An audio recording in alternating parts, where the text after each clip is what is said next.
هذه قرية بزيت، وهي قرية كردية تقع في الريف الشرقي لجسر الشغور على أطراف سهل الغاب في محافظة إدلب. يبلغ عدد سكانها حوالي 3000 شخص، كلهم كرد، يشتغلون بالزراعة وتربية الحيوانات.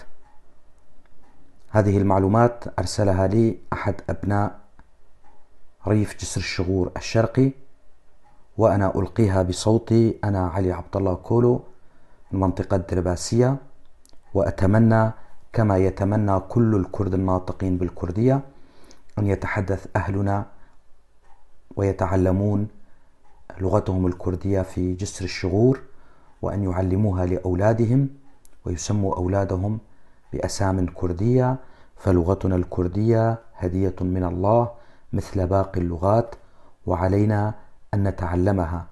دمتم أهلنا في جسر الشغور.